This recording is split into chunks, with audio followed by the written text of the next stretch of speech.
Pertumbuhan ekspor Cina melonjak di bulan Maret, jauh melampaui perkiraan, didorong oleh lonjakan pengiriman sebelum tarif baru dari Amerika Serikat mulai diberlakukan. Namun, eskalasi perang dagang antara dua ekonomi terbesar dunia itu tetap membayangi prospek pertumbuhan negeri tirai bambu. Ekspor Cina naik 12,4% secara tahunan pada Maret, jauh di atas ekspektasi pasar sebesar 4,4% dalam jajak pendapat Reuters.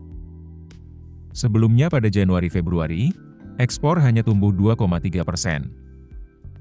Sebaliknya, impor justru turun 4,3%, lebih buruk dari proyeksi penurunan 2,0% oleh para ekonom, namun lebih baik dari kontraksi tajam 8,4% pada awal tahun. Gejolak dagang mengguncang pasar keuangan bulan ini setelah Presiden Amerika Serikat Donald Trump mengumumkan lonjakan tarif untuk sejumlah negara pada 2 April. Meskipun Trump sempat menangguhkan kenaikan bea untuk sekitar selusin negara, ia tetap menaikkan tarif secara signifikan terhadap Cina yang dibalas Beijing dengan nada sinis bahwa langkah tersebut sebagai lelucon.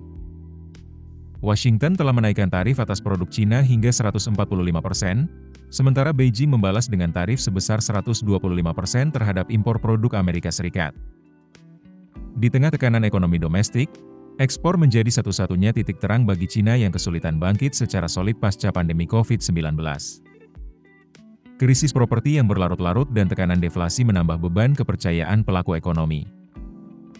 Pemerintah Cina bertekad melawan tarif Amerika Serikat dan melindungi perekonomian dari guncangan eksternal, dengan ekspektasi pasar bahwa Beijing akan menggulirkan stimulus fiskal dan moneter tambahan dalam beberapa bulan mendatang guna menopang pertumbuhan.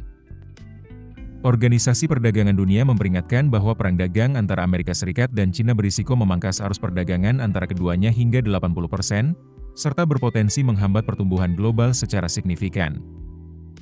Dalam laporan terbaru, Goldman Sachs memangkas proyeksi pertumbuhan ekonomi Cina tahun 2025 dari 4,5% menjadi 4%, sementara Citi menurunkan estimasinya menjadi 4,2% dari 4,7%.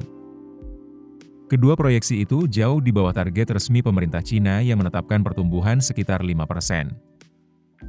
Lonjakan ekspor menjelang pemberlakuan tarif juga terlihat di negara lain. Ekspor Jerman naik lebih dari perkiraan pada Februari, dengan pengiriman ke Amerika Serikat naik 8,5% secara bulanan. Begitu pula ekspor Korea Selatan, meskipun ekspornya ke Cina turun 4,1% pada Maret, ia mencerminkan pelemahan permintaan domestik Cina. Neraca dagang Cina pada Maret tercatat surplus sebesar 102,64 miliar dolar Amerika Serikat, sedikit lebih rendah dari angka Desember sebesar 104,8 miliar dolar Amerika Serikat. Namun, surplus ini tetap mendekati level yang dicatatkan tahun lalu, dan kemungkinan besar akan tetap menjadi sorotan Trump mengingat pengurangan defisit perdagangan merupakan prioritas utamanya.